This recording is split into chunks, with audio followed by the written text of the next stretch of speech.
Dajmo mogoče malo drugače začeti. Andrej, bom tebe izpostavil, ker vidim, da se malo smukaš okoli. Evo, mogu se sad neki pospraviti. Ja, pa vse se ne vidi, da veš, koliko imaš razmetan. Ok, dobro. Glih zadnjič sem napisal skupen čet, da bi se mogel začeti dotakati malo bolj pogosto, ker če smo takrat rekli, da se v mesecih gleda razvoj, ne, jaz mislim, da se zdaj v tednih ali pa v dnevih, ker toliko stvari se zgodi vsak teden, da jaz osebno, pa sem čist potopljen v to noter, ne morem dohajati. Pa me zanima ti malo, Andrej, kako si ti zadnji mesec malo dojemal, ali pa kaj te je najbolj presenetilo, ali pa kaj te je najbolj navdušilo glede razvoja na tem področju.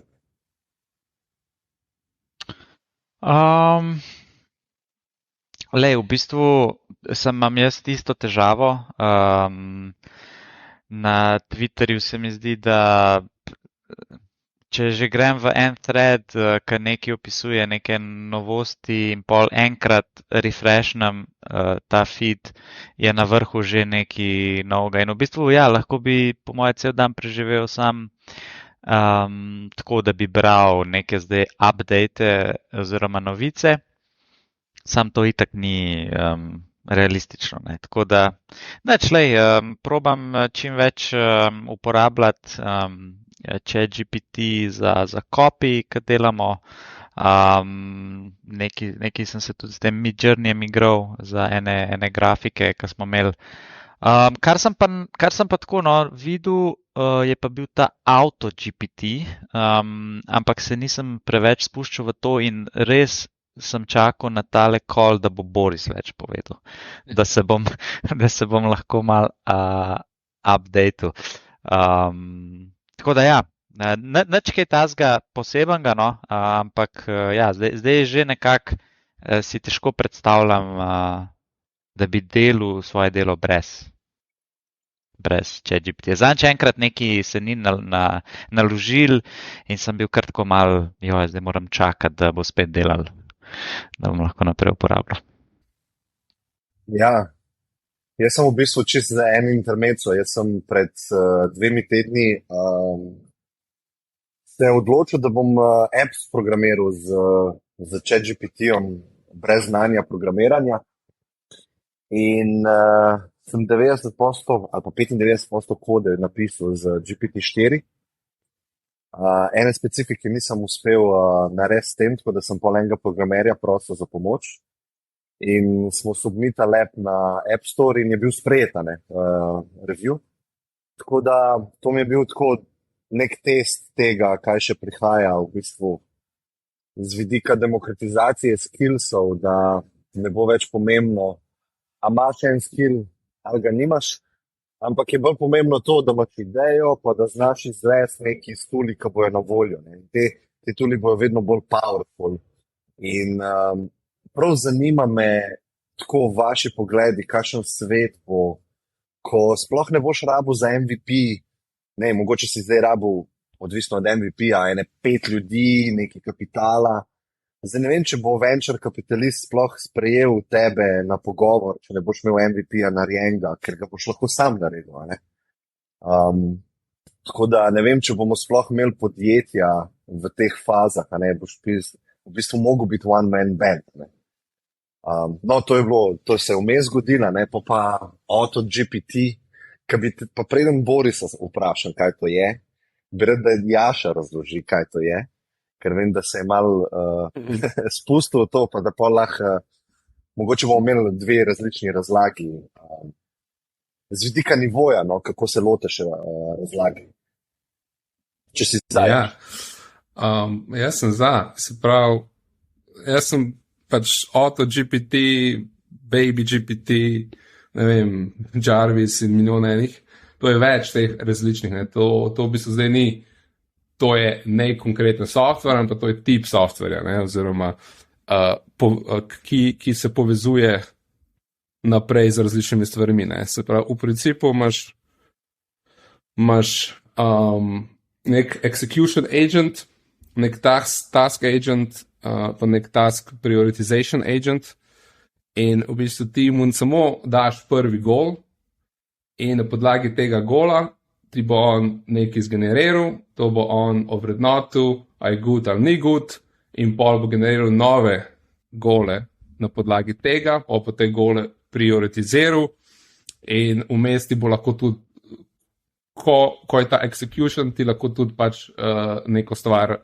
skodera in ti objavi na GitHub in ti da link za ta web app in tako naprej. Ne? Se pravi, tukaj je ta action, ki je recimo v prvem ChatGPT-ju manjku, oziroma je bil nek chat interface, ima tukaj tudi action, plus ta auto-GPT komponent je pa v bistvu, da ti ne rabiš non-stop oziroma doskrat narediti nek prompt, jaz bi še to, ampak to on že sam evaluira. Ne? In tukaj noter v teh strukturah je seveda nek API call do nekega language modela, ki ga ti rabiš pač imeti, se pa ta API, ampak so tukaj noter še neke ostale stvari. Ne? Tukaj je nek vector database, tukaj je access to the internet in tako naprej. Se pravi, to se povezuje več komponent skupaj, ki so pa pač orkestrirane z nekim large language modelom. No? Ja. Boris. Ja, se kar strinjam več ali manj s tem, kar je Jaša povedal. Mogoče bi sam poskušal zapeljati to mečkan v širši sliki. Ne? Torej, predvsem vprašanje, čem je zdaj taka razlika med tem, kar smo prej imeli, pa kaj zdaj recimo predstavljajo te agent GPT oziroma agentski modeli. Ne? Torej, vprašamo se lahko, kaj sploh je recimo inteligentni agent. Ne? Ker GPT model kot tak, ne, oziroma chat GPT ne bi noben trdil, ne, da je inteligentni agent. Ne. Za inteligentnega agenta je to značilno, ne, da prejema neke informacije iz okolice, ne, torej neke inpute, da je sposoben zaznavati na nek način, kaj se dogaja v njegovem okolju, in to okolje je lahko digitalno, ne, tle ne mislim, da ga postavimo v sobo ali pa karkoli. Potem, da ima nek cilj, ne, torej, da ima neko usmerjenost, to, kar je Jaša omenjal, in da je sposoben sprejemati na osnovi tega cilja in svojih inputov neke odločitve. Načeloma ne, da bi zdaj rabil za to vključevati kakšne dodatne inpute strani ljudi. In potem zadnja točka je pa ta, ne, da v bistvu agent lahko vpliva nazaj na svoje okolje. Torej, da je sposoben narediti neke akcije, ki imajo potem vpliv nazaj na okolje, in kot sem že prej omenil, to okolje je lahko digitalno. Ne? Zdaj, kaj pa pomeni to v praksi? Ne? Recimo, tako kot si Klemen opisal, ne, ti si se lotil pisanja aplikacije, mislim, da je to bil super primer, jaz sem tudi te spremljal na LinkedIn, zelo pozdravljam to, mislim, da bi se več ljudi mogli lotiti nečesa takega, ne? Ker mislim, da bi zelo veliko ljudem tudi uspelo prideti kar daleč, no, če ne že do točke, kot je uspel tebi.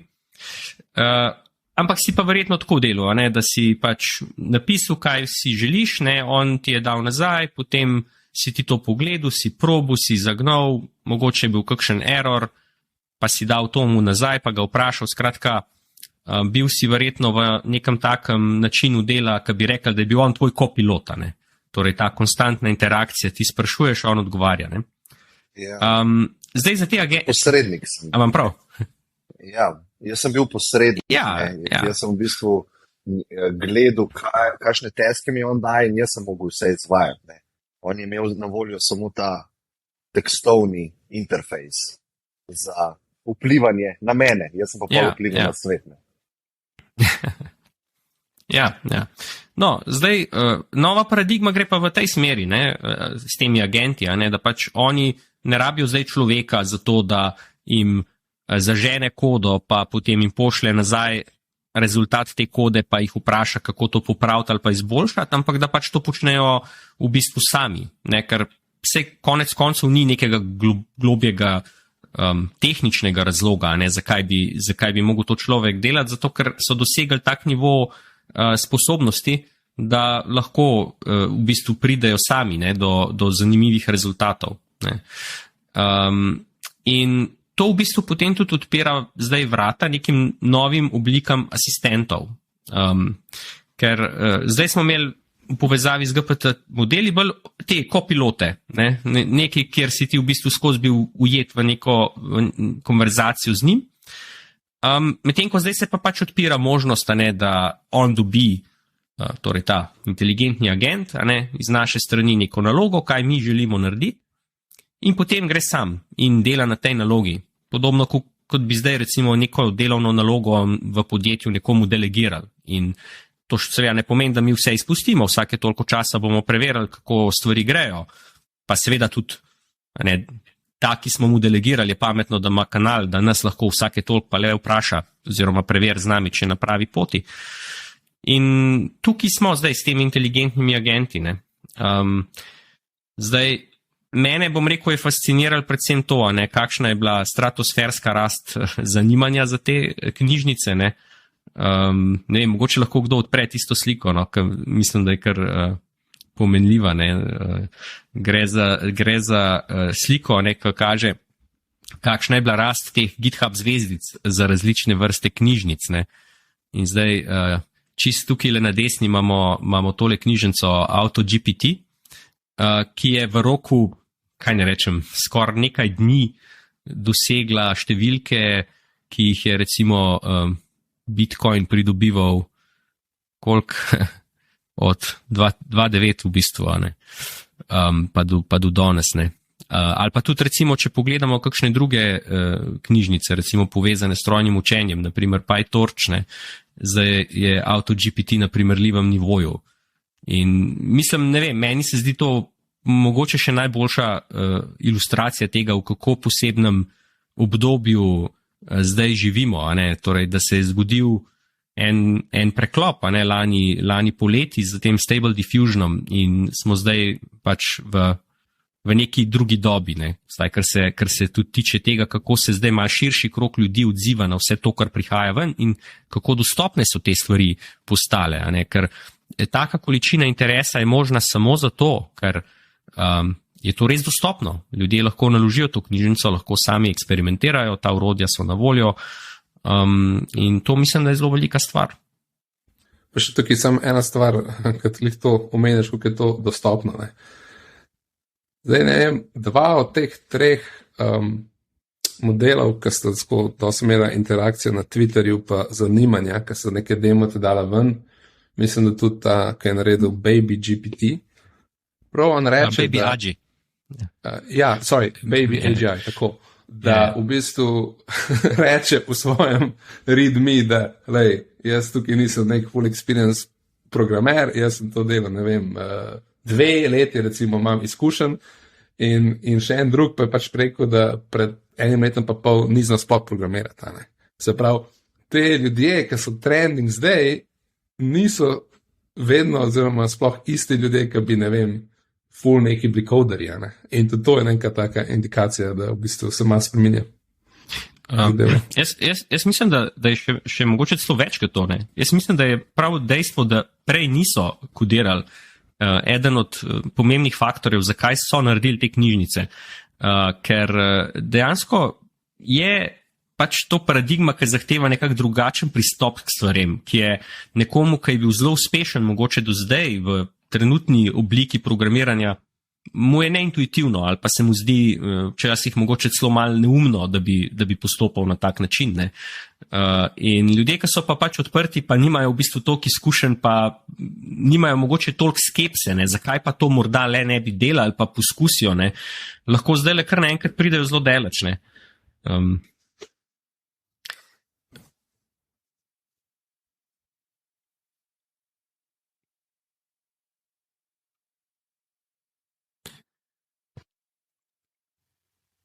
A je vse v redu? Ja, po moje čakamo na tvoje vprašanje, Klemen. Ja, veš kaj, mene je malo ven vrgel za sekundo. Pa nisem vedel, sem prišel nazaj, pa ste bili vsi tih. Ja, v bistvu, ni več hec tole. No. Mislim, Sej, to smo že velikrat rekli, ne? Pa sploh ne vem, na kateri točki naj rečem ali pa poudarim, da to ni več heca. Ne? A bi lahko rekel, da gre tukaj pri temu AutoGPT-ju za nek start teh digitalnih asistentov? Ne? Sej, to smo se prejšnjič dotaknili, ne? Da bo vsak posameznik imel nekega svojega asistenta, ki ga bo vodil. Ampak to se mi zdi, da res, če bi jaz na GitHub recimo ta GPT povezal, bi ta app bil po nareku narejena, ne? Kot bi jaz narekoval to nekemu zaposlenemu, ki bi ga najel, ne? Z neko specifikacijo. Oziroma, niti ne specifikacijo, jaz bi samo želje povedal, kaj sem si zamislil, da ta app dela, ne? Potem bi mi pa on vključno lahko predlagal tudi UI, ne? Pa flove, pa v bistvu bi en zaposleni bil in dizajner, in programer, in project manager, in marketingaš pol kasneje, ne? In copywriter, in legal team, v bistvu vse v enemu človeku ali pa v tem primeru sistemu. Boris. Ja, jaz sem dve take stvari v povezavi s tem, ki se mi zdijo vredne omembe. Ja, en trend bi definitivno rekel je, da bodo nekatera delovna mesta šla v smeri tega, ne, da bodo ljudje postajali neke vrste, namesto izvajalci, pač nekih nalog bolj neki, bi rekel, product ownerji, ne, oziroma projektni vodje, ne. Torej, ne, da bodo pač usmerjali najverjetneje en kup teh agentov, ki bodo potem izvajali dejanske naloge. Ne. Je pa tudi recimo ta zorni kot, ne, zdaj postaja vedno bolj očiten. Seveda marsikoga zdaj ta avtomatizacija tudi skrbi, ne, pač marsikomu ni všeč gledati, ne, da tako rekoč na dnevni bazi spremlja, kako se nekatere naloge, ki jih zdaj upravlja, pa mogoče predstavljajo celo velik del njegovega dela, ne, avtomatizirajo. Ne. Ampak istočasno se to dogaja tudi na področju, kjer pa ta oseba mogoče ni imela znanja, ne, pa ni mogla delati tam. Ne. Tako da si lahko predstavljamo, ne, da če 80% nekega dela nekomu se zautomatizira, ne, istočasno, ne, kar naenkrat ta oseba tudi v bistvu lahko upravlja dela, za katera je pa mogoče prej manjkalo 80% znanja, da bi lahko jih kompetentno upravljala. Ne. Tako da se tle kar dinamično to spreminja. In ja, mislim, da imamo zdaj pravzaprav večino, no, če ne ravno vseh teh gradnikov za take asistente. Ne gre zdaj samo za Agent GPT, ne, mislim, to je pač vsekakor, bom rekel, pomemben gradnik, ne, ta avtonomija. Ne. Pomembno je tudi to, kar se zdaj dogaja na nivoju tega, da modeli postajajo izvedljivi na lokalnih računalnikih. Ne. Torej, ta odvisnost od API-jev se počasi lomi, ne v celoti, ne. Ampak recimo za določene namene, ne, in jaz mislim, da bo pisanje kode kar hitro v dosegu tega, ne, bomo lahko dejansko na lokalnem računalniku izvajali te modele, bodo samo pod našo kontrolo, ne bomo v bistvu odvisni od nobenega centralizirane entitete, ki bi nadzorovala to. Ne. Bo pa imelo po moje tudi aplikacije širše. Ne. Recimo, ne, če se zdaj premaknemo iz programiranja na potrošnjo oziroma na kupovanje. Ne. Mislim, tako, kot bo nekdo zaupal mogoče kmalu nekemu agentu, da mu napiše kakšno kodo, ne, ki mu malo lajša delo ali pa življenje, ne, bo mogoče tudi odločitve o nakupih, ne, zaupal enemu takmu agentu. Mislim, jaz vem, da osebno bi to rad naredil marsikdaj, ne uživam prav zelo v brskanju za kakšnimi produkti. Ne. In to pa pomeni, ne, da bodo verjetno kmalu trgovine mogle se sprijazniti s tem, pa brendi, ne, da njihova stranke niso več v resnici ljudje ali pa niso več samo ljudje, ampak oni v bistvu zdaj prodajajo tem agentom. Ne. No, mogli premisliti, ne, kako pa je zdaj ta pristop drugačen, ne. Kako pa morajo zdaj dejansko to svojo ponudbo zapakirati, da jo bo ta agent dejansko našel kot zanimivo za svojega človeka oziroma ownerja oziroma karkoli in potem to tudi kupil. Ne. To mislim, da velika večina spletnih trgovcev ta trenutek še pač ne razmišlja o čem takem, ne, ker marsikdo si misli, super, umetna inteligenca, to sam pomeni, da bom lahko še toliko lažje dosegel potrošnike, da bom še toliko bolj enostavno sproduciral vse te vsebine za njih. Ne. Ja, ampak kaj pa to zdaj pomeni, če pa na drugi strani je en hladen stroj, preračunljiv, ki mu je pač v prvem planu samo najdete res čist ta najboljša stvar, ne, za svojega lastnika, človeka, ne vem točno, kakšen izraz bomo za to uporabljali.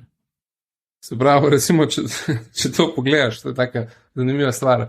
V bistvu, mi delamo spletne strani, pa vse na internetu, da človek pač gleda tam in vidi dobre stvari in tako naprej in seveda te modeli so to vzeli in tako naprej, ampak a se ti zdi, da bo v prihodnosti, ne vem, da recimo, ali pa tudi za tebe, recimo Luka, pa za kogarkoli, da bojo te firme tem modelom v bistvu dajale podatke, gled, koliko smo hudi, koliko imamo dobrih produktov in bojo delale output za te modele, ne pa za ljudi.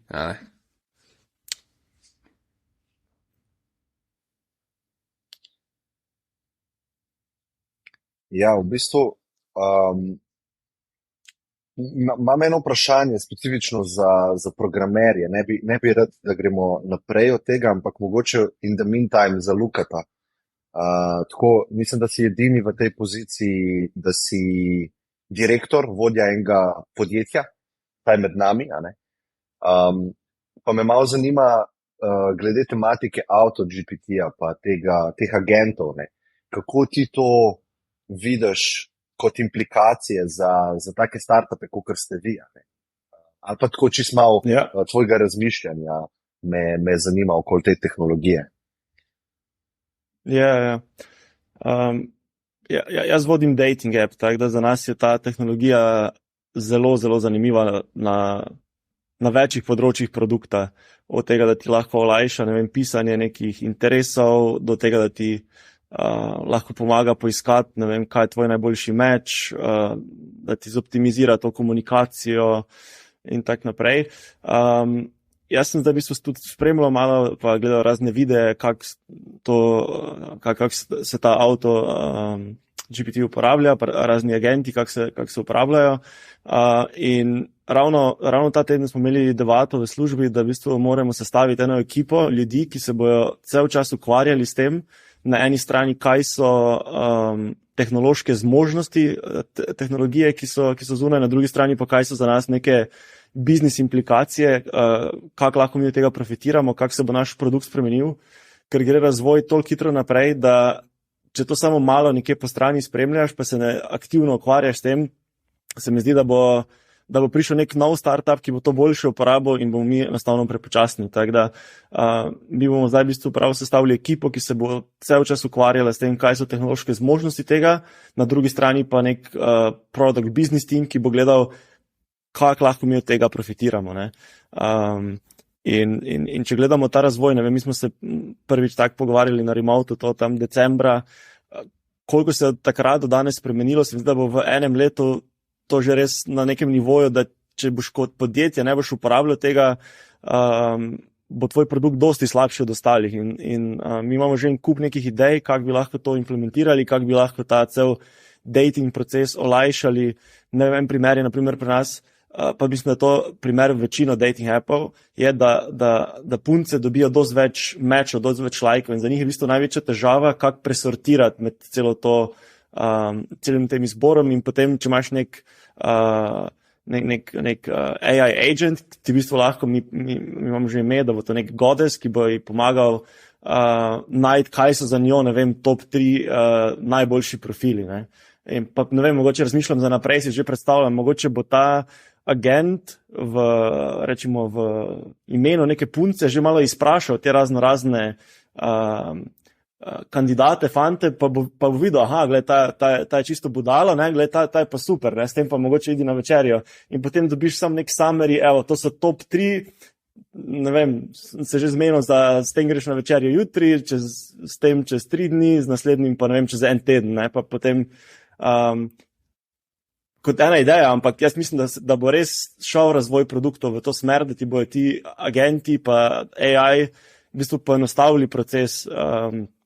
In ja, za nas, mislim, za mene, ob tem, da vodim podjetje, pa da imam en kup nekih drugih operativnih nalog pa projektov, smo videli, da enostavno res rabimo ekipo, ki se bo s tem aktivno ukvarjala, ker je drugače, se mi zdi, da nas bo razvoj povozil ali pa nas bo kak startup, ki se bo lotil tega z AI-jem kot glavnim elementom prehitel. A lahko malo več poveš o temu timu, Luka, ki si ga formiral, v bistvu ta task force znotraj podjetja, ki se ukvarja, če sem prav razumel, ne, se pravi, konstantno gledajo, kako bi lahko to tehnologijo uporabljali v vaših procesih ali pa za nove ideje, ne, za sam produkt.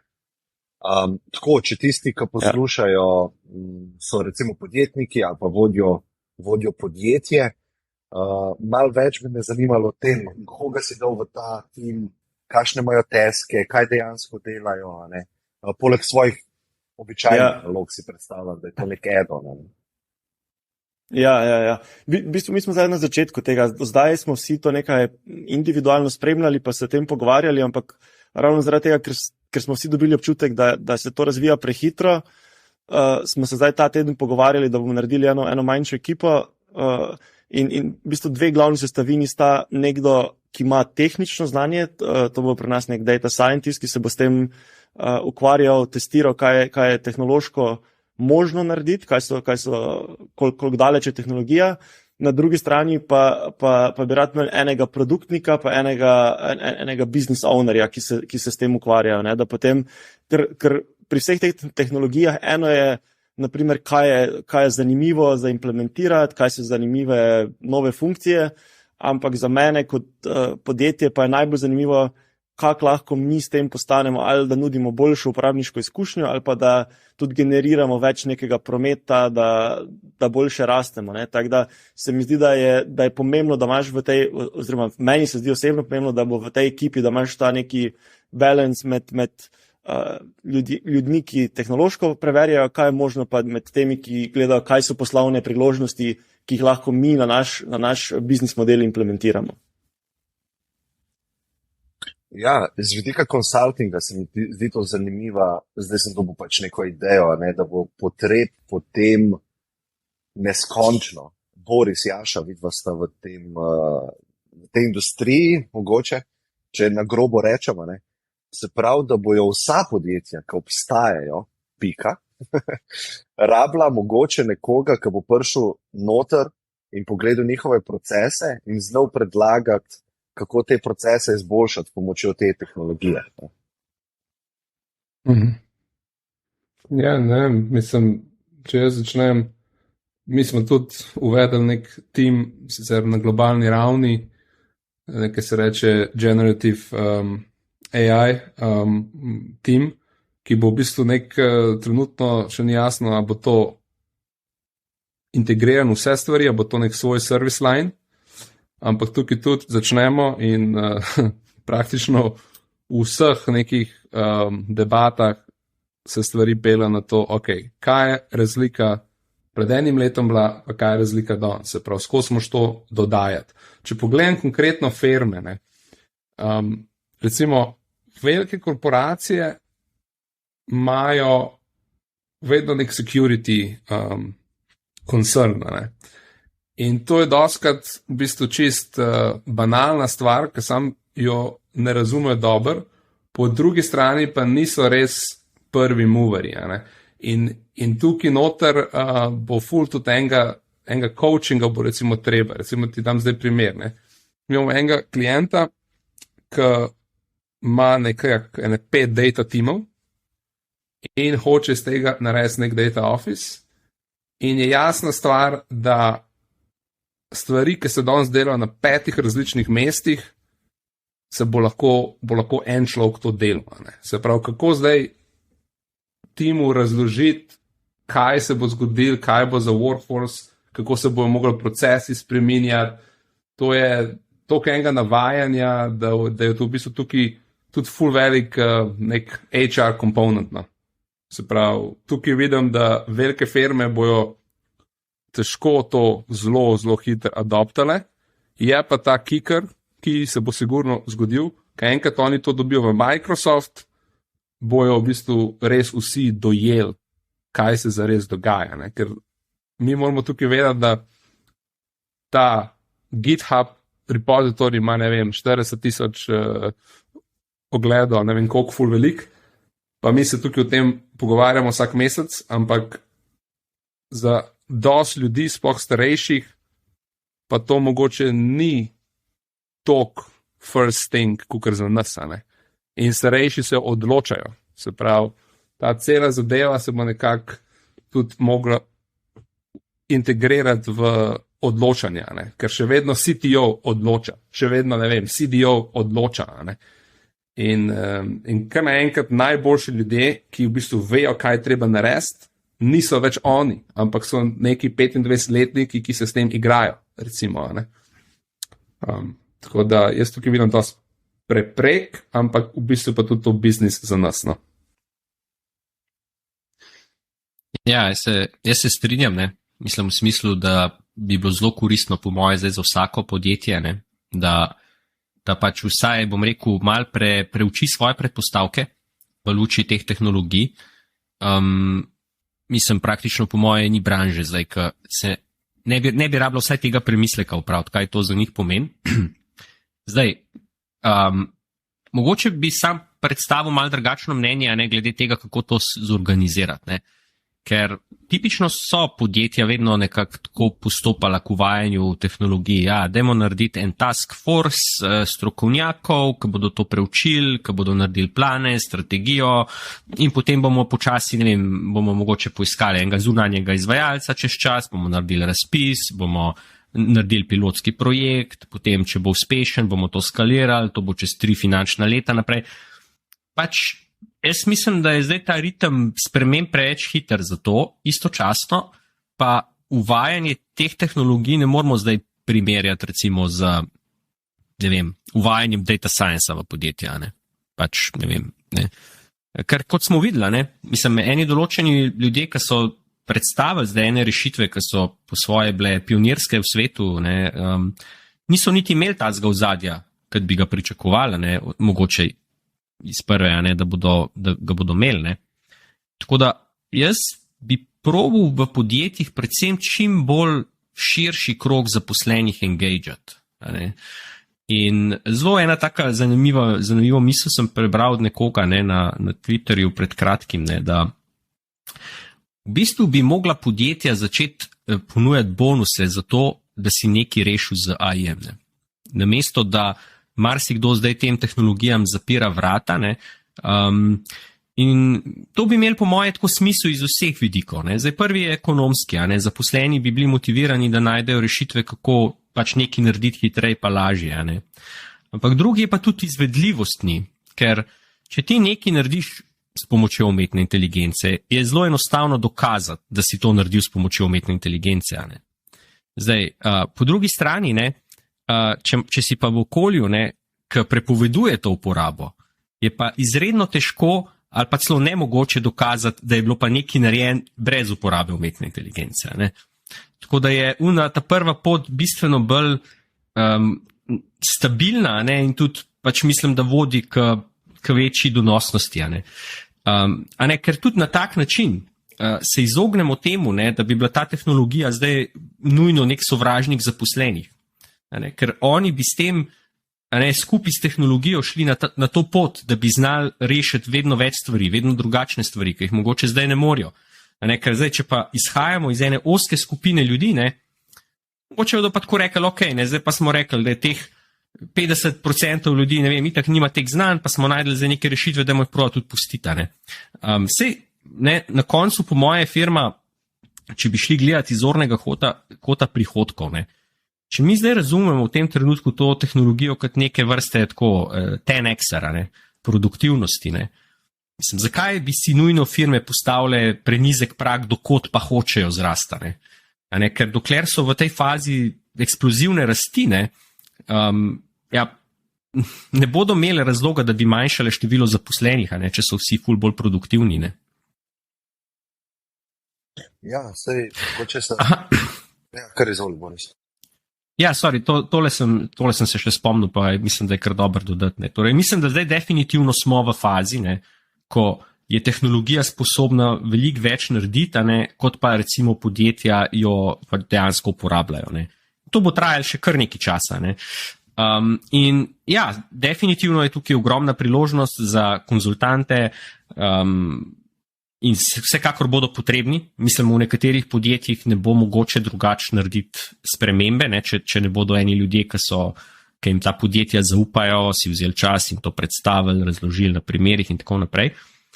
Samo, zdaj, če pogledamo, kako to vse skupaj progresira, jaz mislim, da bo ena taka prelomnica, ko bo možno tudi en soliden del tega konzultantskega dela do neke mere avtomatizirati.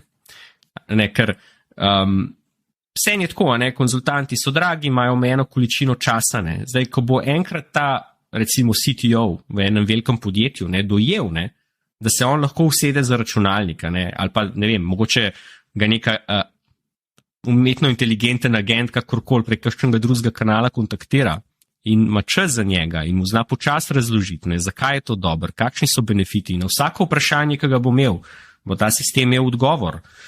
Mogoče za kakšno stvar mu ne bo mogel odgovoriti takoj, bo pač naredil floto nekih teh auto-GPT-jev, ko bodo pač poiskali te ustrezne informacije pa prišli nazaj z reportom. Pol pa mislim, da res ne bo te, kako bi rekel, meje več, ker bo tam vedno nekdo, ki bo lahko pomagal k uvajanju tega. Plus, da tukaj še ena stvar, recimo to, da se tukaj dotaknem naprej, ki je veliki projekt, na katerih v bistvu firme rečejo, mi bomo zdaj to delali 2 leti in to bo, ne vem, 30 milijonov in tako. S tako rastjo teh tehnologij, kar naenkrat boš, mi bomo zdaj začeli to delati, ampak čez 1 leto itak bo možno nekaj, kar verjetno bi lahko naredili v 2 mesecih, se pravi, veliki projekti bojo mečkim bolj omejeni, se mi zdi. Tako da to je tudi ena stvar. In tukaj firme, jaz mislim, da kukar je kdaj ne vem, kdo je rekel, nek chip maker, mislim, da Jim Keller je rekel, every 10 years you need to rewrite your whole stack. Danes se veliko teh stvari se bi mogli veliko hitreje delati. Ja, mislim, mene že sploh to čudi, ko gledam recimo, kako podjetja planirajo in delajo plane za 5 let, za 10 let naprej. Mislim, potem pa ponovadi, vsaj v večini primerov, ko sem to videl, ta hitrost tehnoloških sprememb, kot smo jih bili priča zdaj v zadnjem obdobju, popolnoma ni vračunana notrne. Ali pa vračunana minimalno. To je tako mogoče, kukar da bi pogledali zadnjih 10 let, pa bi linearno ekstrapolacijo sprememb naredili za naslednjih 10.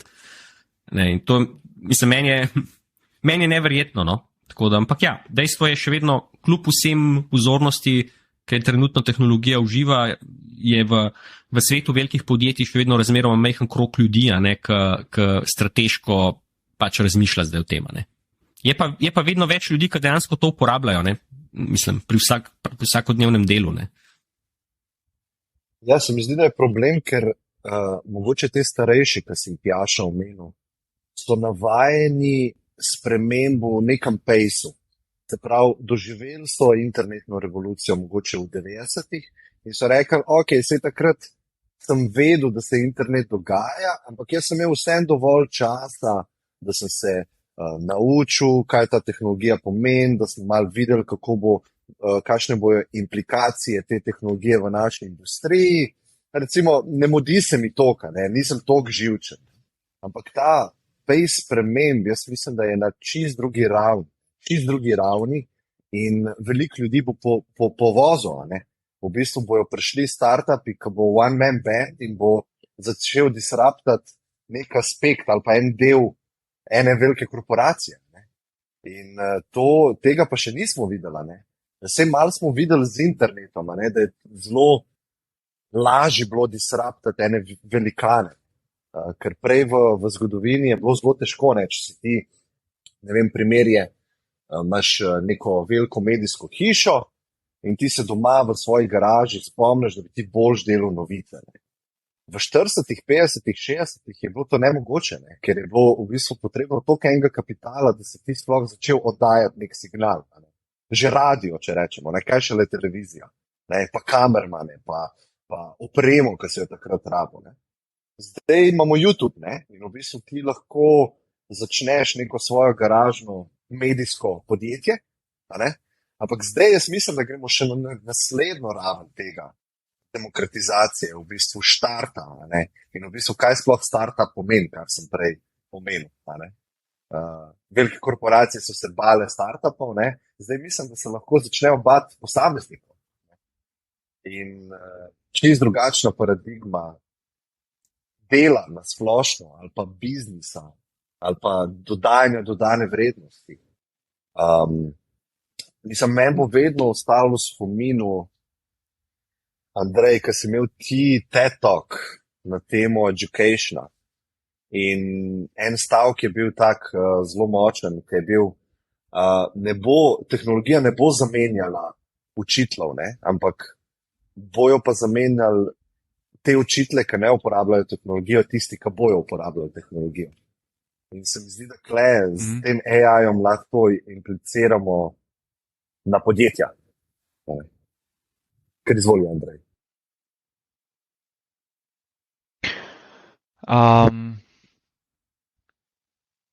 Ne, se nisem v bistvu imel nič takega posebnega za dodati k tem mislim. Bolj sem hotel vas vprašati v bistvu,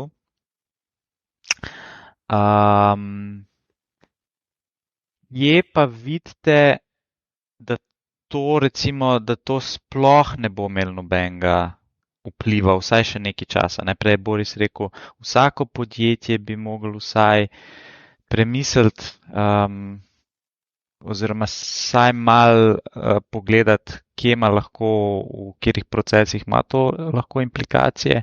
Ampak kaj pa z druge strani, a so kakšne, ne vem, panoge ali pa industrije, ki pa to nima efekt, ne bo imel efekt. Slovenska javna uprava. Javna uprava ima lahko, ne? Ma lahko, pač ti lahko zdaj optimiziraš veliko stvari, ampak a je kaj, kjer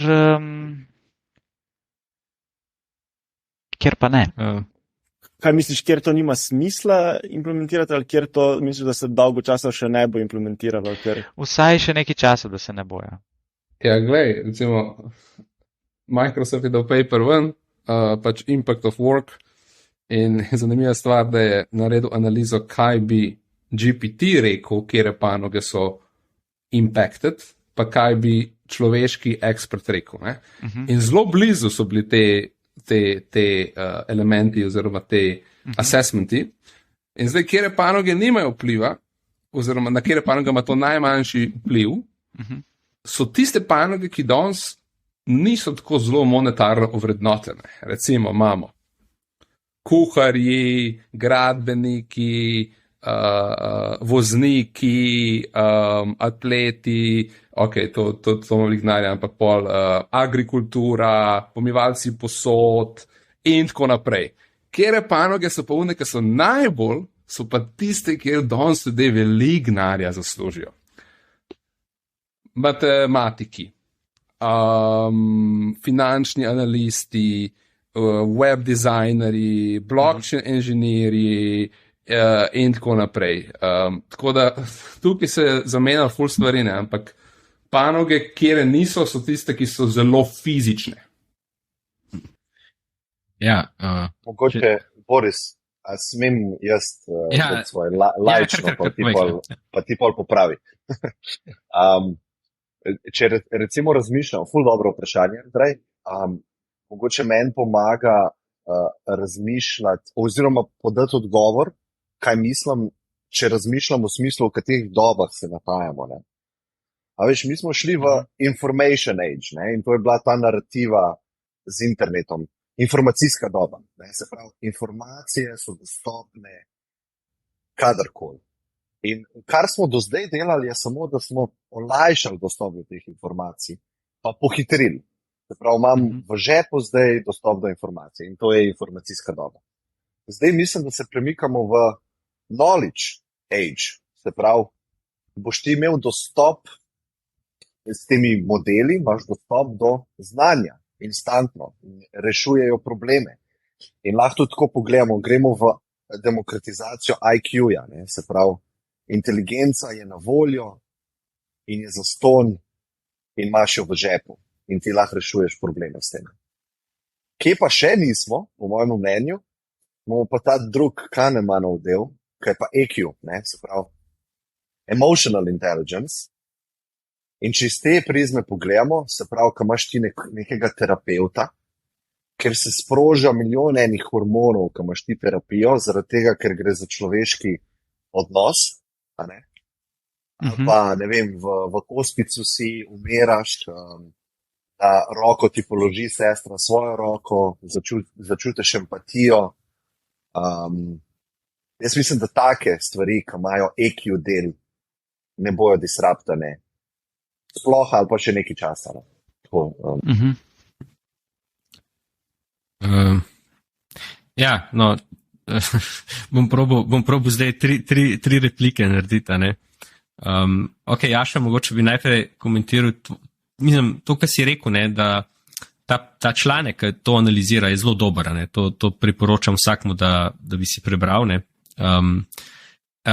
Zdaj, jaz mislim, ne, da glavni razlog, zakaj so prišle take ugotovitve na koncu, ne, so predpostavke v tem članku. Ne. Predpostavke so izhajale samo iz tega, kako bodo jezikovni modeli v trenutni obliki, plus morda opremljeni še z možnostjo prepoznavanja slik, imeli vpliv na delovna mesta.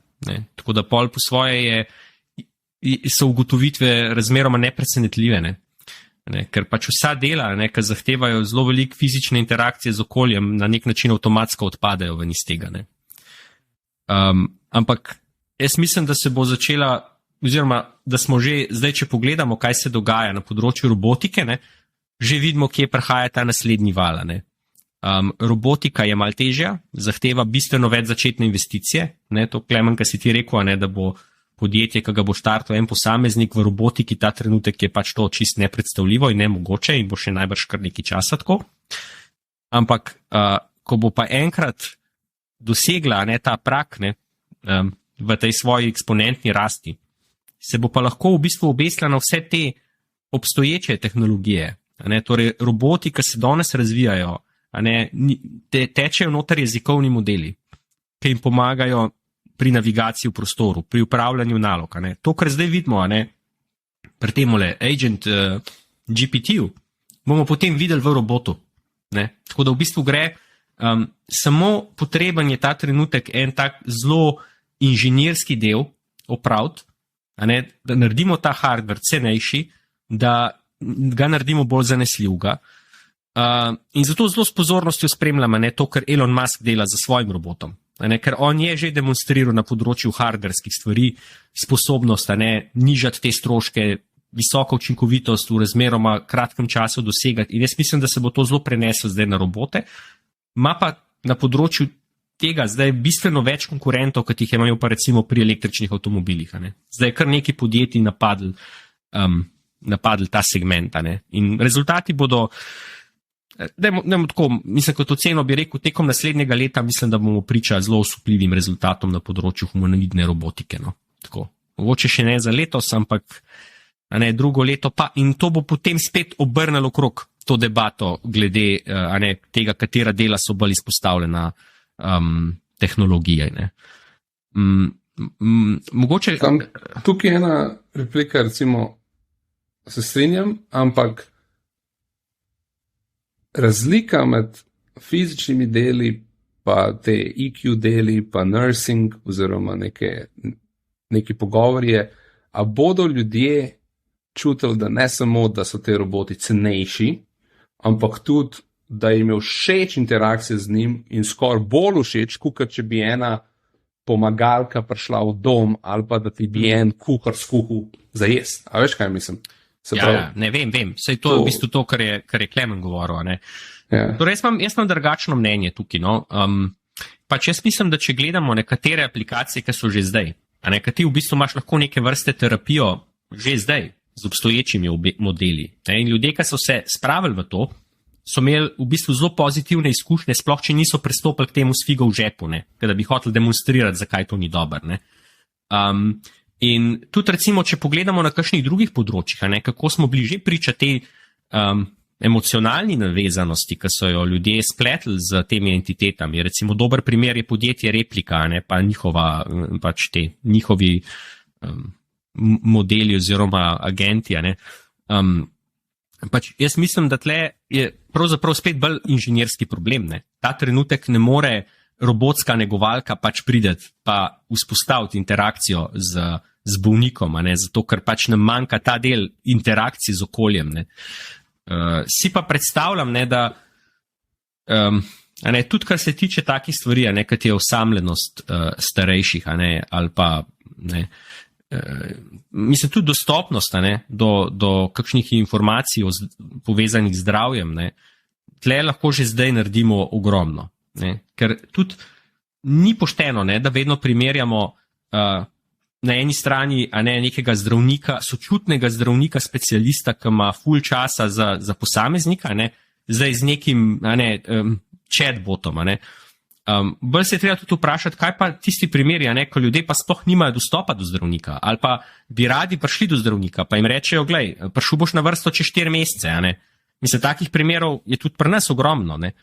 Tako da je kompleksno. Hotel sem pa, Andrej, to povedati, mislim tudi, da je zelo dober vidik. Če probamo zdaj pogledati širšo sliko. Strinjam se s tem, da to, kar zdaj pojmujemo kot to intelektualno delo, da v tem obdobju smo, ko se bo avtomatizirali in s tem pričakujem, da mu bo tudi do neke mere cena padala na trgu, torej da bomo videli na področju določenih storitev deflacijska gibanja, ki so primerljiva s tem, kaj smo zdaj videli v informacijski tehnologiji. Tako da, katere so pa, treba se pa vprašati, katere so pa tiste stvari, ki ne glede na to, kako trenutno vidimo tehnološki napredek, se zdi, da jih ne bo možno na nek način optimizirati, oziroma da imajo neko končno količino. Recimo en tak primer, take količine je čas. Zdaj zaenkrat še nimamo na vidiku neke tehnologije, ki bi omogočala kakšno alternacijo tega. Ena taka stvar je recimo tudi pozornost ljudi. V bistvu smo bi zdaj pričali v informacijski dobi, da je ta tehnologija pravzaprav zmanjševala količino pozornosti. Ker s tem, ko smo mi ljudi zasipali s količino vseh teh informacij, so imeli manj pozornosti na voljo, za kaj drugega. In zato mogoče tudi ena stvar, ki je še v tem naboru tudi pomembno, recimo zaupanje. Zaupanje do inštitucij, zaupanje do nečesa, kar vidimo pred sabo. To je spet ena taka stvar, ki ni najbolj očitno, kako bi lahko zdaj tehnologija to izboljšala. Tako da jaz bi rekel, recimo za kakšne startupe ali pa podjetja, ki se odločajo recimo na čem bi delala, pa jih skrbi, a imajo pred sabo zdaj dovolj dolgo pot, a bodo lahko še delala kaj na tem področju čez 3-4 leta, da se probajo ravno to vprašati, a lahko svoj produkt ali pa storitev zapeljajo v tej smeri, da proba pomagati posameznikom večati količino teh sicer nekoliko neotipljivih kategorij, ki jih večina ostale tehnologije v bistvu najeda. Tako da ni najbolj simpel, ampak... Da še en primer, nisem čisto razumel. Ja, evo, bom dal, recimo, ko smo rekli, recimo pozornost. Zdaj, veliko produktov je takih, ki hočejo umetno ustvarjati engagement. Ne vem, ali pa hočejo v bistvu utrgati en tvoj košček pozornosti, zato ker ta pozornost ima neko monetarno vrednost. In ogromen, mislim, tako pol poslovnega modela interneta je zgrajen na temu principu. Zdaj, in ta pot je razmeroma dobro znana, startup founderji poznajo to pot, ne, ker je klasična, to je utečena pot. Ne. Zdaj, ta druga pot, ne, je pa kako se zdaj vprašati, ali lahko nekaj naredimo, da bomo mi to pozornost posameznika zaščitili. Pred vsemi temi produkti, ki tekmujejo za njo. Ne. In to je mogoče produkt, ki ga je težje narediti, ne. Ampak se mi pa zdi, da ima dolgoročne gledano lahko trajnejšo vrednost. Ne. Ker tle bo težje iti v to tekmo proti ničli, kar se dogaja recimo pri produktih, ki tekmujejo za pozornost. Ne. Ja, mogoče, a je primer, jaz sem subscriber na eno aplikacijo, ki se reče Informed. In kaj ta Informed dela, je, da vsak dan dobim mail iz področji, ki me zanimajo, in dobim članke iz celega sveta in povzetke teh člankov. Ne. Se pravi, se mi zdi, da cilj tega Informed ni, da sem jaz čim več pri njih, ampak da mogoče čim manj časa porabim za iskanje teh stvari, ki me zanimajo. Ne.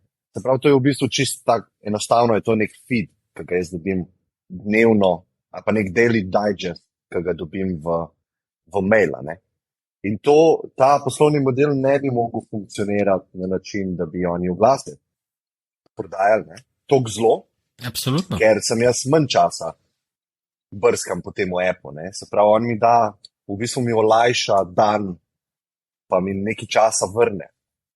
Da v bistvu sam preletim, kaj me zanima, in pol to brati na Wall Street Journal, drugače pa ne bi. Ne. Zdaj po Twitterju je pa poslovni model, da jaz čim več časa scrollam, da ne najdem tisto, kar me zanima, da me ne zadovolji, zato ker bolj, kot bom jaz tam, več oglasov bom lahko videl in bolj sem kot user monetiziran. Sicer je pa zastonj Twitter, ampak plačujem svojo pozornost, kot si rekel, Boris. Ne? In to mi počasi, pač uničuje mi psiho, počasi.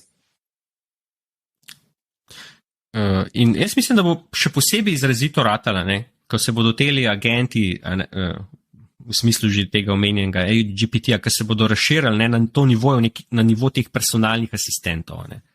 To je zelo pomembno, koliko boš ti kot posameznik temu asistentu lahko zaupal.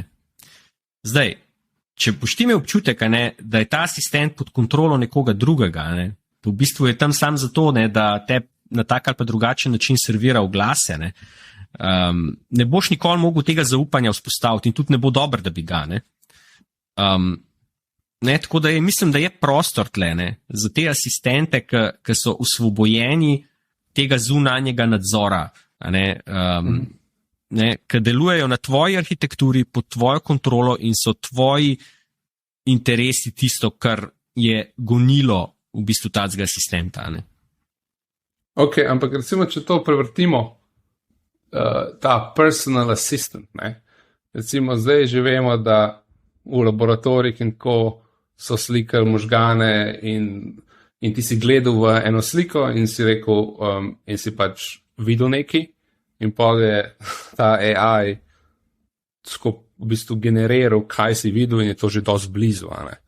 In tudi recimo to se pa lahko uporablja v sanjah, da bi analiziral sanje, da bi da sploh skozi bi tvoj brainwave v eno mašino preklopljen in bi v bistvu ta assistant, recimo tukaj v unem filmu z Joaquinom Phoenixom, Her, ta assistant bo vedel več o tebi, več o vsem, kukor kdorkoli, in kaj bo to, kakšen bo to vpliv na neko interakcijo z ljudmi. Ker sigurno, kukor smo zdaj in eni preživijo 5 ur na Netflixu, eni preživijo 5 ur na Twitterju, eni preživijo 5 ur na TikToku, mi smo šli v neke te sisteme. Zdaj pa v bistvu bomo tudi šli v nek sistem, po mojem, ampak samo ta sistem bo ful bolj smart, še vedno pa to ne bo šlo. Se pravi, tukaj se še bolj se bomo tehnološko integrirali, ampak na drugačen način. Recimo, jaz sigurno mislim, da se bo folk, čez nekaj časa, ko bo te asistenti super, boš imel ljudi, ki se pogovarjajo s temi asistenti 6 ur na dan. Ker jim je top. Jaz mislim, da imaš nekatere ljudi, ki to že zdaj delajo. Ne? No, vse to. Ja, ne To sem gledam jaz, sebe Jaša. tukaj. Ja. Sej, jaz tudi delno to verjetno, stari. Drugače, koliko je najprej, nekaj smo rekli, kaj so te neotipljive ali pa manj otipljive stvari, ki jih bo težko povečati. Ne? Recimo, pristen človeški stik je ena od njih. Ne? In zdaj večina tehnologije in med drugim tudi ti asistenti bodo zmanjševala količino tega. Ravno zato, ker zdaj boš imel tam eno alternativo, s katero boš lahko vse neke vrste stik imel in se pogovarjal. Ne? In zdaj ljudje, tisti, ki jim bo pa zelo manjko, ta prav kontakt, ker bodo res verjeli, da se s pravim človekom pogovarjajo, če najdeš spet rešitve, ki bodo pomagale k temu, ne vem, mogoče je Luka na dobri poti tukaj s svojim produktom,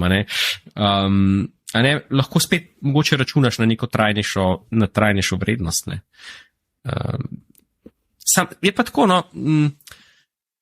jaz mislim, da vsi te pogovori z stroji, jaz mislim, da ne smemo pač tega primerjati recimo zdaj z gledanjem Netflixa ali pa s branjem novic na internetu, ker jaz mislim, da že zdaj so te agenti sposobni lahko zelo zanimivih pogovorov, lahko tudi kakšnih takih, ki, ne vem, spodbujajo osebno rast posameznika, mu pomagajo, da se uči. Skratka, ni to zdaj nujno čas, ki bi ga smatrali, zdaj smo pa zasvojili nekoga, tako kot, ne vem, z obiskovanjem kazinoja, pač mogoče lahko to dejansko pomaga ljudem tudi zrasta, Jaz se strinjam, veliko boljša stvar je to, kot pa TikTok, sigurno. Ja, to bomo videli, jaz rekel, ni toliko jasno, meni osebno, če bo šlo v to pozitivno smer, ker tako, kot sem prej rekel, A si podpisal letter?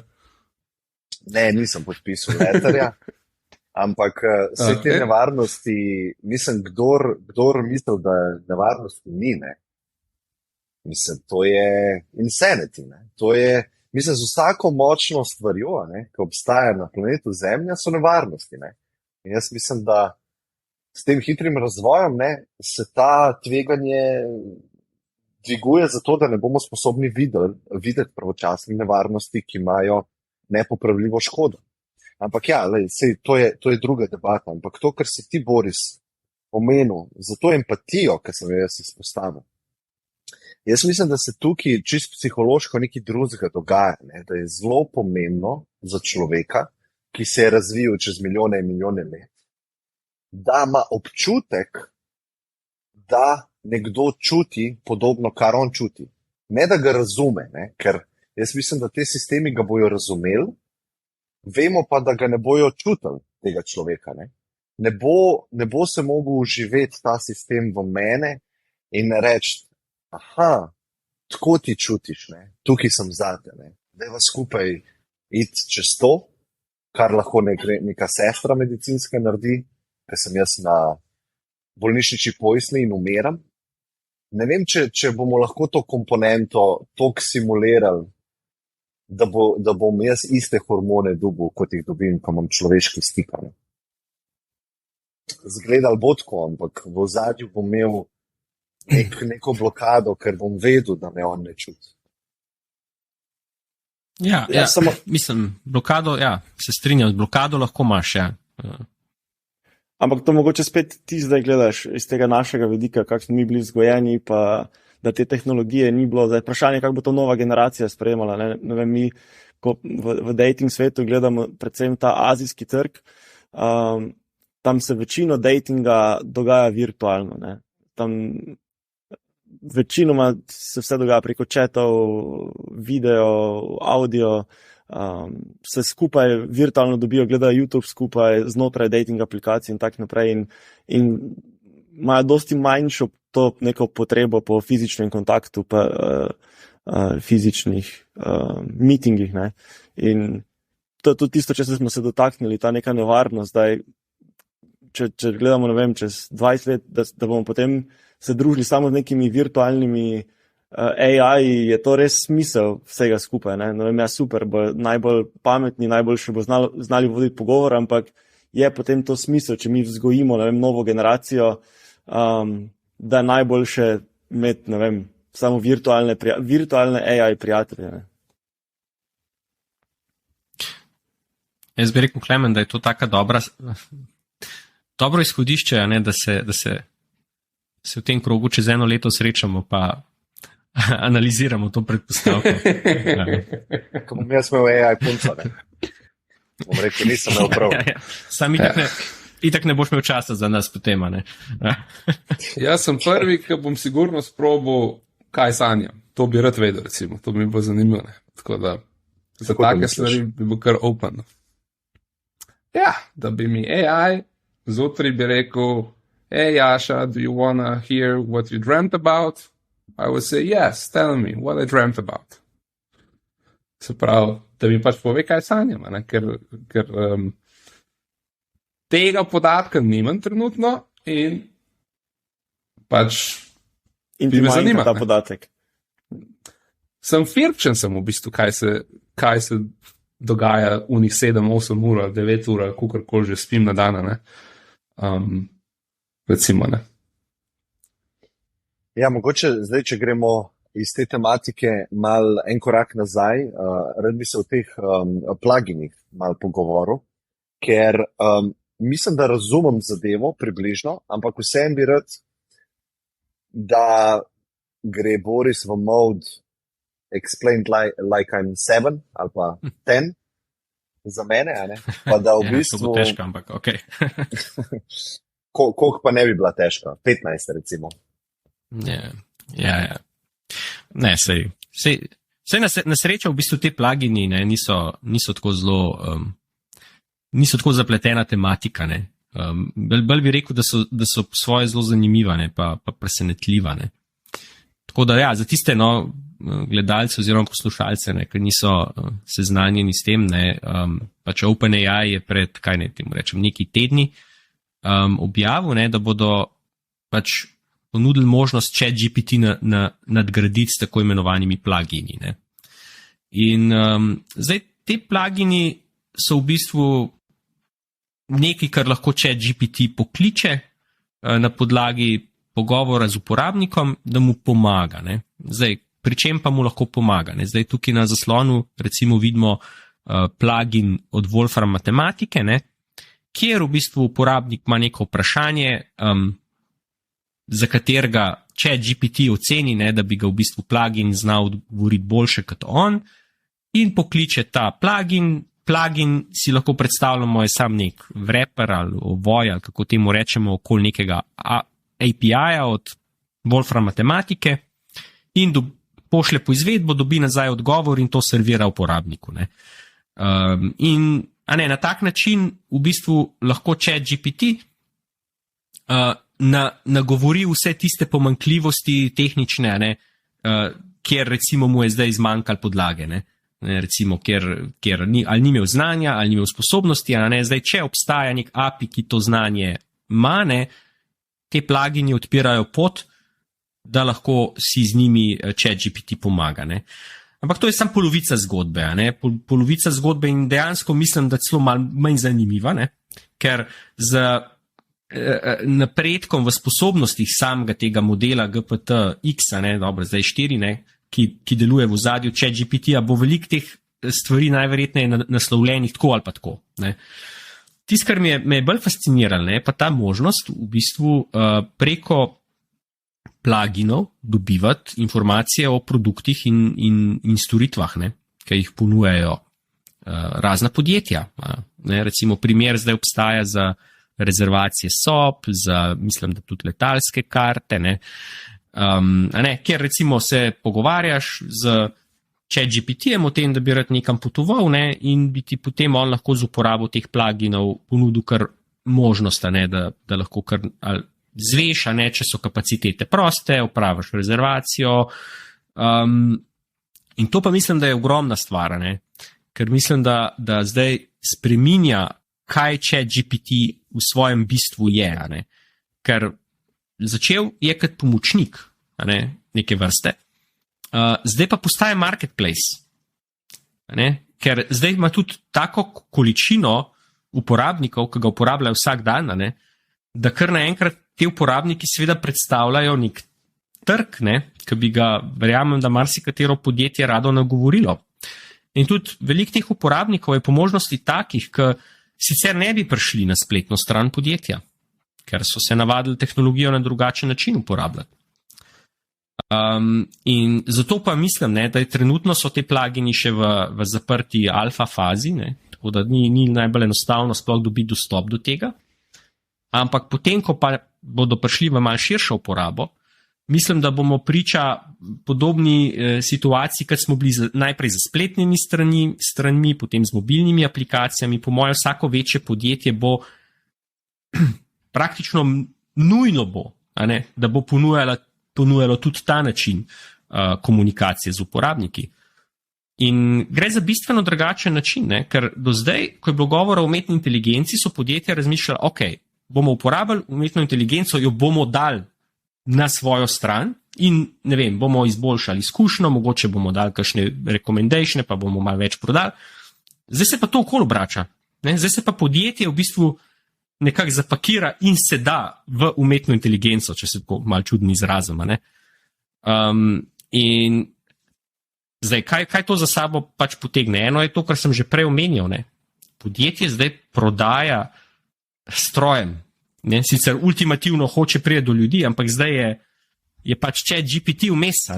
In zdaj vprašamo se, kaj motivira ChatGPT? In tle je tisto vprašanje zaupanja zelo pomembno. Čigave interese on zastopa. Ali pa kakšen drug agent, ker te plugini so taki, da jih ne rab samo ChatGPT uporabljati.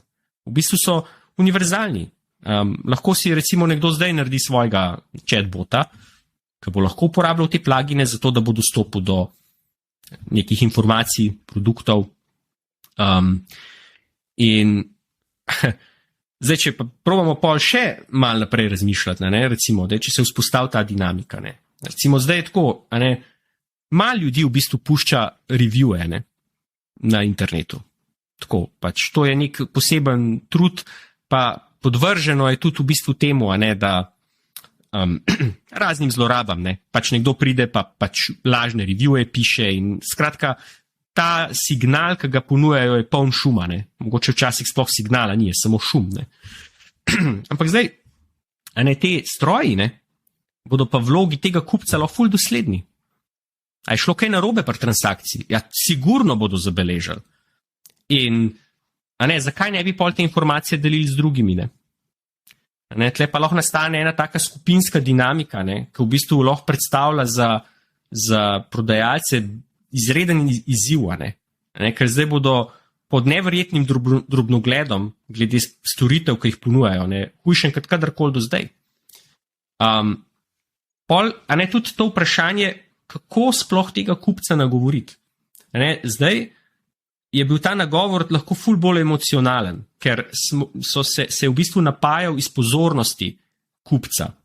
Mi smo hoteli narediti en oglas, vedeli smo, da ga bo nekdo, ki ima omejeno časa pa pozornosti videl in mu bomo s tem eno idejo o našem produktu malo tako sugerirali, če se lepo izrazim. Ja, zdaj pa ni več pol nujno tako, v tem svetu teh pluginov pa agentov, ker te agenti imajo bistveno več pozornosti kot vsak kupec. Oni lahko pogledajo bistveno, nepredstavljivo večjo količino informacij. In zdaj, če oni najdejo nekaj, kar v resnici je boljše za svojega ownerja, ja, bodo pač tismu ponudili, ker bodo imeli to možnost, imeli bodo ta čas. In se malo zgublja pol tle, ali pa vsaj ni več tako močna ta emocionalna komponenta, ker po moje bo še prispeval k tej tekmi, deflacijski, ki sem prej rekel, po eni strani, bo dosti podjetij postali bolj učinkovitih pri ponujanju storitev, na drugi strani pa se tegne ta tekma na trgu ful okrepiti, ker bo zdaj potrošnik neke vrste pač umetna inteligenca, ki bo ful bolj zahtevna, kot so potrošniki danes. Jaz se strinjam, ampak to je mogoče za neke zelo tehnične produkte pa storitve. Ljudje smo še vedno emocionalna bitja in tudi potem vsak ta agent bo predstavljal v bistvu interese svojega ne vem, lastnika, kakorkoli se temu reče. In ja, mogoče bi lahko AI predlagal meni, da najbolj racionalen avto bi bil, ne vem, VW Polo ali pa karkoli. Meni bo pa še vedno emocionalno najbolj všeč, naprimer Ferrari, ne. In tak, v bistvu bodo ti agenti še vedno predstavljali neka želje, vrednote, emocije svojih lastnikov, ne, tak da... Ne, absolutno, ne. Mislim, se povsem strinjam, ne. Ja. Tudi to, da bo marketing čist umrl, pa bo samo še ti agenti se odločili za nas, jaz tega ne vidim. Jaz mislim, da bo nam samo ta proces, ne vem, iščeš, ne vem, najcenejši let do kamorkoli in ti potem agent v zelo kratkem času analizira in najde najboljšo rešitev, ne, super, ampak da se pa naprimer lahko ta moj agent odloči, kak jaz hočem biti oblečen, verjetno čez nekaj časa ga lahko jaz naučim, kaj je moja preferenca, kaj je moja moda, pa mi potem predlaga neke stvari, ne. Ja, da pojasnim, ne, vse drugače se čisto strinjam, ne, ampak recimo, ne, ta agent, ne, bo s tabo v interakciji konstantno in bo tudi imel priložnost videti, kako ti reagiraš na kakšne nakupe, ki si jih upravil. Veš, in bo lahko tudi izmeril, a ne, to potrošniško obžalovanje, ki si ga ti čutil. Veš, in tudi, če bi ti rad imel Ferrarija, ne, pa si kupil že prej 3, pa si bil vsakič pol čez en mesec, ti je bilo ful žal, ne. Veš, zdaj boš imel nekoga, ki bo to zelo tako spremljal in ti bo lahko to razložil in, a ne, moderiral mogoče kakšne nakupe, a ne. Ampak ta druga stvar, a ne, pa ta, evo, ne, zdaj se mi zdi tako, če so prišli konzultanti v eno veliko podjetje, ne, doskrat je bil podoben nasvet, v smislu, ne, dajte vi, zdaj ponujate 500 produktov, ne, večino vašega revenuea pride iz 15. Dajte vi to zdaj, a ne, dajte se zožiti na 50 produktov, ajde, ne, pa ste ful naredili na profitabilnosti, a ne, to je tako, znova in znova se ta vzorc ponavlja, a ne. Zdaj pa tako, ne, če imaš ti, če si na enem tam enotnem marketplaceu, ne, pod žarometi teh inteligentnih agentov, ki spremljajo tvojo ponudbo, a ne, in zelo dobro, v nulo poznajo, a ne, tega posameznika, ki ga zastopajo, ne, je to, da boš ti naredil ponudbo, ki bo malo bolj raznovrstna, pa raznolika, pa z več možnostmi, a ne, bo v bistvu imel tako neprimerno večjo prednost, a ne, kot je pa to danes predstavljal. Tako da spet, jaz mislim, da na koncu se bo zgodil to, da bo manj zavajujočega oglaševanja, več ponudbe, ki bo probala zastavljena bolj iskreno in bo bolj vzela v zakup benefite potrošnika, kot smo pa mogoče to kdaj zdaj videli, ne. Tako da ja, je pa pač, ne govori se prav veliko, ne, zdaj o tem vidiku, ne, ker nas je pač načeloma tudi ful strah te tehnologije, ampak jaz mislim, da tlele bodo benefiti, ne. Se mogoče Ja, to lahko to v bistvu potem... Kaj razumem?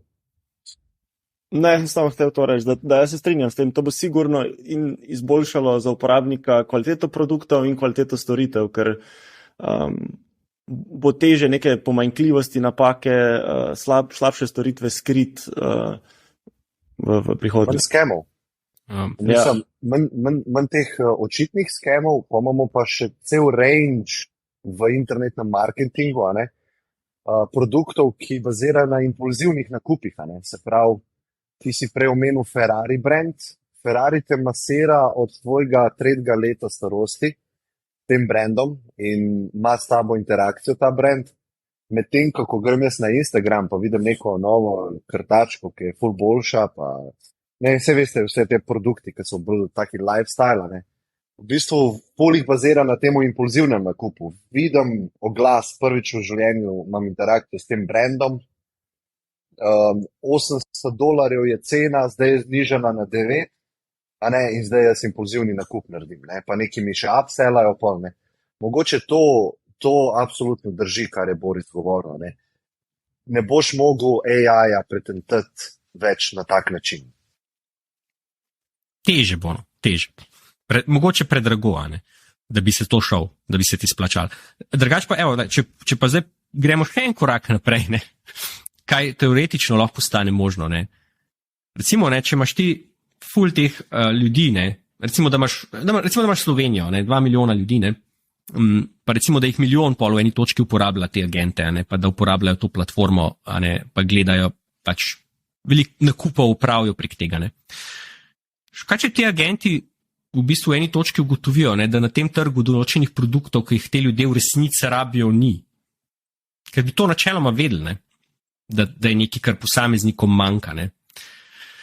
Ja, a lahko ponudijo bounty za to, da ta produkt nekdo naredi? A imamo lahko v bistvu neke vrste nov Kickstarter? To je tisto, če upoštevaš želje posameznikov, ne, pa imaš možnost te koordinacije, ki jo algoritmi delajo lahko ful boljš kot ljudje, lahko taki tako zanimivi second, third order efekti pridejo na plan. Ne? Nekaj podobnega se v bistvu že dogaja. To je pri Zalando. Zalando je ta e-commerce za oblačila. Zalando v bistvu analizira ta obnašanje uporabnikov in potem brandom prodaja v bistvu, kaj bojo trendi za naslednje leto. Ne? To se v bistvu že dogaja. Ne? Na podlagi trenutnega obnašanja oni predvidijo, kam se bo ta potrošnja šla naslednje leto in potem firme to uporabijo in vključijo to v razvoj oblačil, produktov. Ja, ampak pri oblačilih, ne, kaj je fora, sploh pri ženskih je, da se moda skozi menja. In moda se ne menja zato, ker zdaj ljudje hodijo nekaj drugega, ampak moda se menja zato, da ono, kar si imel prej v omari, ne moš več nositi, ker ni modno. Se pravi, po defaultu se ženska moda vsako leto menja. Se pravi, tukaj noter nima to zveze za user research, ima sem zveze, da imamo nekaj drugega noter, ko bomo lahko prodali, zato da ne boš prejšnjih oblek nosil. Sigurno. To je dodatno, ampak v tem primeru, v primeru Zalanda je bolj to, da gledajo, kaj uporabniki dejansko, je povezano tudi s tem, ampak tudi vidijo neke trende, kaj postaja popularno ali pa kaj že v bistvu predno se to nek brand odloči, da bojo pa zdaj imeli kampanjo, da naslednjo leto bojo pa, popularni, Croxi ali pa Birkenstock ali karkoli. Ne. Ampak sej, če tako pomislimo, to se zdaj, ki je Boris govoril o tem feedback loopu, potreb trga, če se mi osredotočimo na kapitalizem, pa njegovo eno izmed največjih prednosti je, da mi na trgu glasujemo s tem denarjem, glasujemo, kaj želimo, katere dobrine naj se proizvajajo v svetu. In potem se zgodi to, da nekdo ima nek assumption, nek podjetnik ima assumption, potrebe na trgu so takšne. Jaz bom zdaj ta produkt naredil, ta startup bom naredil in dokazal svojo hipotezo s tem, da bo startup uspešen, ali bom pa propadel. In s tem propadom sem jaz dobil signal, oziroma cel trg je dobil signal, ne, ta način ni dober, ta produkt ni dober, niso uporabniki želeli v tem času te stvari. Ne. Zdaj pa ti ta feedback loop zminimiziraš na skoraj nič, ne. Ker ti v bistvu lahko kar AI, globalni AI, vprašaš, kaj mi naslednjo leto želimo, kaj potrebujemo proizvesti kot society. In ti eno komponento kapitalizma izboljšaš krat 1000. Ne. In manj resursov uporabljamo, manj testov imamo, manj startupov mora iti čez ta enoletni, dvoletni cikl, da propade, da testira hipotezo. Ne. In to je zelo zanimive implikacije so za celo družbo, pa celo civilizacijo. Ja, pa zdaj si recimo omenjal pač gospodarstvo, pa podjetja. Ta logika se prenese tudi na javni sektor. Na zelo podoben način. Pač te agenti, oziroma dajmo tako reči, posamezniki, opolnomočeni s temi agenti, so lahko sposobni koordinacije na nivoju, ki je popolnoma neprimerljiva s čemarkoli smo kdaj v preteklosti videli. Ne? In tudi se mi zdi, da te agenti bodo vsem sposobni mogoče tega premisleka, tako, dajmo reči, 2 koraka naprej. Ne? V smislu, mogoče lahko ocenijo, da če ti zgradiš en nov odsek avtoceste, boš ti prehranil kumulativno gledano toliko in toliko časa, na račun tega, boš toliko povečal In tako, take ekonomske premisleke potencialno lahko začnejo delati, zato ker lahko imajo to bistveno bolj granularno razumevanje posameznikov, ne, kot del tega širšega sistema. Ne. Ampak ja, ostaja pa to vprašanje, kdo je tisti, ki postavlja cilje, vrednote. A to res da izvira čisto samo iz posameznika, ne, ali ne. To je pa pol nerešeno vprašanje. Ne.